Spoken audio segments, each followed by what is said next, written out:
Hello दोस्तों, आप सभी को शुभ लाभ जी के क्लासेस में स्वागत है।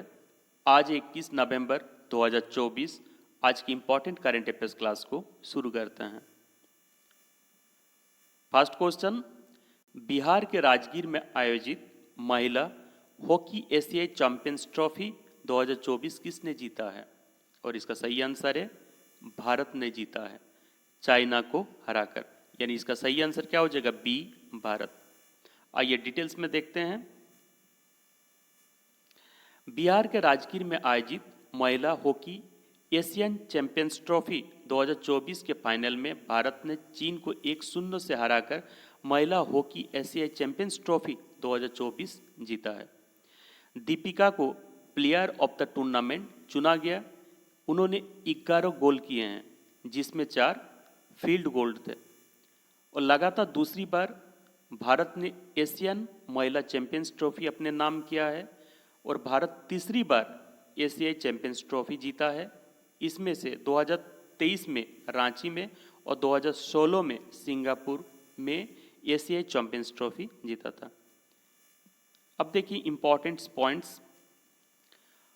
साल 2023 में एशियन गेम्स में भारत की महिला हॉकी टीम ने कांस्य पदक जीता था। साल 2023 में महिला एशियन चैंपियंस ट्रॉफी में भारत ने दूसरी बार स्वर्ण पदक जीता था। साल 2016 में एशियाई चैंपियंस ट्रॉफी में भारत ने अपना पहला खिताब जीता था। साल 2004 और 2017 में भारत ने 2 बार एशिया कप जीता था, और साल 2002 के राष्ट्रमंडल खेलों और 1982 के एशियाई खेलों में भारत ने स्वर्ण पदक जीता था। आइए नेक्स्ट क्वेश्चन में। वर्ष 2023 के लिए इंदिरा गांधी शांति पुरस्कार किसे मिला है? और इसका सही आंसर है अली अबू अब्बाद और डेनियल बेरेनबोइम, ये दोनों को मिला है। यानी इसका सही आंसर क्या हो जाएगा? डी, दोनों। आइए डिटेल्स में देखते हैं। मशहूर पियानो वादक डेनियल बेरेनबोइम और शांति कार्यकर्ता अली अबू अब्बाद को संयुक्त रूप से इंदिरा गांधी शांति पुरस्कार 2023 के लिए सम्मानित किया गया है। ये पुरस्कार इंदिरा गांधी मेमोरियल ट्रस्ट द्वारा पूर्व प्रधानमंत्री इंदिरा गांधी की स्मृति में दिया जाता है, और इस पुरस्कार में एक सशस्त्र पुत्र और 25 लाख रुपये का मौद्रिक राशि प्रदान किया जाता है। प्रथम इंदिरा गांधी शांति पुरस्कार 1986 में दिया गया था, और किसे दिया गया था? पार्लियामेंटर्स फॉर ग्लोबल एक्शन को दिया गया था। आइए नेक्स्ट क्वेश्चन में। भारत और किस देश के बीच घनिष्ठ रक्षा सहयोग को मजबूत करने और सहयोग के नए रास्ते तलाशने के लिए थल सेना अध्यक्ष जनरल उपेंद्र त्रिवेदी ने उस देश की यात्रा पर गए हैं? और इसका आंसर है नेपाल। यानी इसका सही आंसर क्या हो जाएगा? ए, नेपाल। आइए डिटेल्स में देखते हैं। थल सेना अध्यक्ष जनरल उपेंद्र त्रिवेदी 20 से 24 नवंबर 2024 को नेपाल की यात्रा पर रवाना हुए हैं। यह यात्रा भारत और नेपाल के बीच घनिष्ठ रक्षा सहयोग को और मजबूत करने की दिशा में एक महत्वपूर्ण कदम है। भारतीय सेना और नेपाली सेना के बीच एक अनूठा परंपरा के अनुसार उन्होंने नेपाल के माननीय राष्ट्रपति द्वारा नेपाली सेना के जनरल के मानद उपाधि रैंक से सम्मानित किया जाएगा, और भारतीय सेनाध्यक्ष नेपाल के माननीय राष्ट्रपति से मुलाकात करेंगे। भारत और नेपाल के बीच रक्षा साझेदारी को और बढ़ावा देने के लिए बातचीत में शामिल होंगे। और एक इम्पॉर्टेंट पॉइंट्स, नवंबर-दिसंबर 2023 में भारत और नेपाल के बीच सूर्य किरण युद्धाभ्यास का 17वां संस्करण आयोजित किया गया था। आइए नेक्स्ट क्वेश्चन में। सशस्त्र बलों के बीच रक्षा सहयोग को बढ़ावा देने के लिए द्विपक्षीय भारत एवं किस देश के बीच संयुक्त सेवा स्टाफ वार्ता नई दिल्ली में संपन्न हुई है? और इसका आंसर है जापान। यानी इसका आंसर हो जाएगा बी, जापान। आइए डिटेल्स में देखते हैं।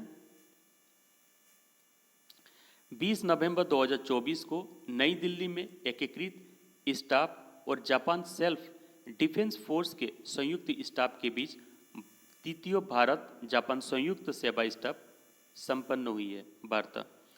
बैठक की सह अध्यक्षता एकीकृत रक्षा स्टाफ के सहायक प्रमुख एयर मार्शल प्रशांत मोहन और जापान सेल्फ डिफेंस फोर्स के संयुक्त स्टाफ रक्षा योजना और नीति विभाग के महानिदेशक जनरल मेजर जनरल मीना मिकावा नुबुतुका ने की है। संयुक्त सेवा स्टाफ वार्ता ने दोनों पक्षों के बीच द्विपक्षीय रक्षा संबंधों के सफलतापूर्वक मजबूत किया गया।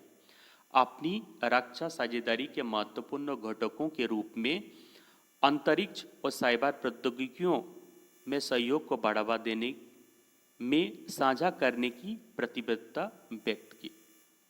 आइए नेक्स्ट क्वेश्चन में, दूसरे भारत केरिकॉम शिखर सम्मेलन का दूसरा का आयोजन कहाँ किया गया? और इसका सही आंसर है गुयेना, यानी इसका आंसर क्या हो जाएगा? ए गुयेना। आइए डिटेल्स में देखते हैं। दूसरा इंडिया CRIM समिट गुआना के जॉर्जटाउन में संपन्न हुआ है। आइए नेक्स्ट क्वेश्चन में, डोमिनिका के राष्ट्रपति सेल्वेनी बर्टन ने प्रधानमंत्री नरेंद्र मोदी को डोमिनिका राष्ट्रमंडल के सर्वोच्च राष्ट्रीय पुरस्कार डोमिनिका अवार्ड ऑफ ऑनर से सम्मानित किया है। डोमिनिका किस महादेश में स्थित है? और इसका सही आंसर क्या हो जाएगा? नॉर्थ अमेरिका या उत्तर अमेरिका, यानी इसका सही आंसर हो जाएगा सी, उत्तर अमेरिका। आइए डिटेल्स में देखते हैं। डोमिनिका के राष्ट्रपति सेल्वेनी बर्टन ने प्रधानमंत्री नरेंद्र मोदी को डोमिनिका राष्ट्रमंडल के सर्वोच्च राष्ट्रीय पुरस्कार डोमिनिका ऑर्डर ऑफ ऑनर से सम्मानित किया है। डोमिनिका उत्तर अमेरिका महाद्वीप में कैरिबियन क्षेत्र में एक देश है। डोमिनिका की राजधानी कहाँ है? राउसे है। और डोमिनिकी की मुद्रा की बात करें ईस्ट कैरिबियन डॉलर है। आइए नेक्स्ट क्वेश्चन में,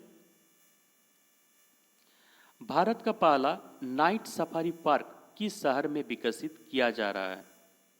और इसका आंसर क्या हो जाएगा? लखनऊ। यानी भारत का पहला नाइट सफारी पार्क लखनऊ में विकसित किया जा रहा है, यानी इसका सही आंसर हो जाएगा बी, लखनऊ। आइए डिटेल्स में देखते हैं। कुकरेल नाइट सफारी पार्क एवं चिड़ियाघर का निर्माण उत्तर प्रदेश में किया जा रहा है और उत्तर प्रदेश के मुख्यमंत्री आदित्यनाथ ने नाइट सफारी का काम जून 2026 तक हर हाल में पूरा करने का निर्देश दिया है। और उत्तर प्रदेश के लखनऊ में बन रही नाइट सफारी देश की पहली और दुनिया की 5वीं होगी। कुकरेली इलाके के 900 एकड़ से ज़्यादा क्षेत्र में फैली इस नाइट सफारी को चरणबद्ध तरीके से तैयार किया जाएगा।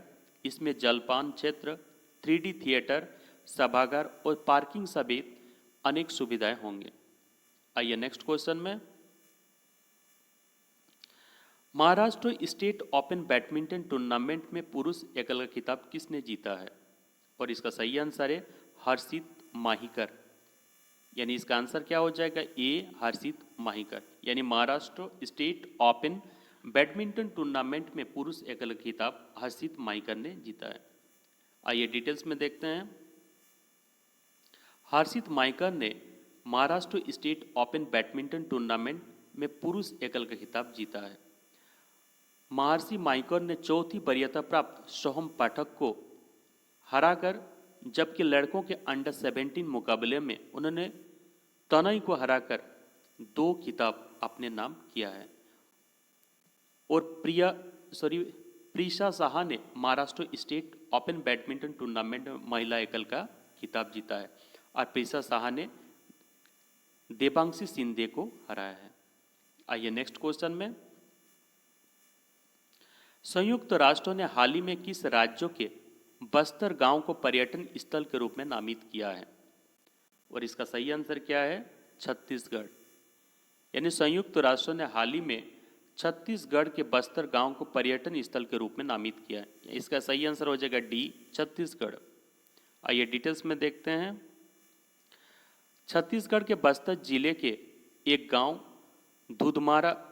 धुधमारस को संयुक्त राष्ट्र विश्व पर्यटन संघ द्वारा ग्रामीण विकास के लिए संयुक्त राष्ट्र पर्यटन कार्यक्रम के तहत सर्वश्रेष्ठ पर्यटन गांव उन्नयन कार्यक्रम में भाग लेने के लिए चुना है। संयुक्त राष्ट्र के पर्यटन ग्राम उन्नयन कार्यक्रम के लिए 60 देशों से चयनित 20 गांवों में भारत के छत्तीसगढ़ राज्य के धुधमारस ने भी अपनी जगह बनाई है।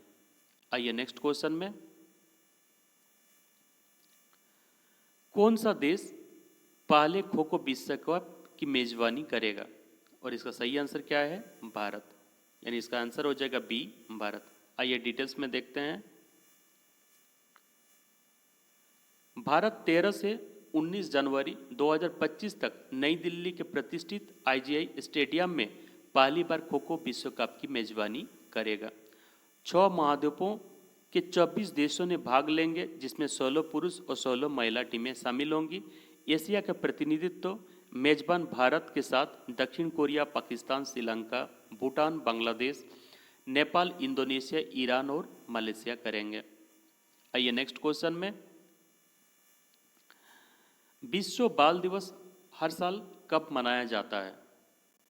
और इसका सही आंसर है 20 नवंबर को, यानी विश्व बाल दिवस हर साल 20 नवंबर को मनाया जाता है, यानी इसका सही आंसर क्या हो जाएगा? सी, 20 नवंबर। और इस बार का थीम क्या है? For every child every right.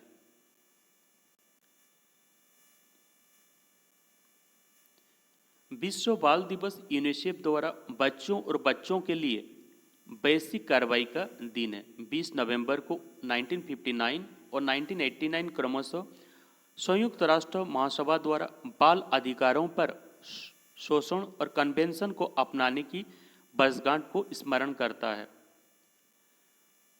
Bharat में प्रथम प्रधानमंत्री पंडित जवाहरलाल नेहरू के जन्मदिन पर बाल दिवस 14 नवंबर को मनाया जाता है। आइए अब नवंबर माह में महत्वपूर्ण दिवस को एक बार रिवीजन करते हैं। 1 नवंबर को हरियाणा, मध्य प्रदेश, आंध्र प्रदेश, छत्तीसगढ़, केरल, कर्नाटक, तमिलनाडु की स्थापना दिवस था। 1 नवंबर राष्ट्रीय लेखक दिवस के रूप में मनाया जाता है। 1 नवंबर विश्व सहकारी दिवस। 3 नवंबर बायोस्फीयर रिजर्व के लिए अंतर्राष्ट्रीय दिवस। 5 नवंबर विश्व सुनामी जागरूकता दिवस। 7 नवंबर शिशु सुरक्षा दिवस। 7 नवंबर राष्ट्रीय कैंसर जागरूकता दिवस। 8 नवंबर विश्व रेडियोग्राफी दिवस। 9 नवंबर विश्व स्वतंत्रता दिवस। 10 नवंबर विश्व टीकाकरण दिवस। 10 नवंबर विश्व विज्ञान दिवस। 11 नवंबर राष्ट्रीय शिक्षा दिवस। 14 नवंबर राष्ट्रीय बाल दिवस। जवाहरलाल नेहरू जयंती। विश्व मधुमेह दिवस। विश्व प्रजनता दिवस। 15 नवंबर राष्ट्रीय जनजातीय गौरव दिवस। 16 नवंबर राष्ट्रीय प्रेस दिवस।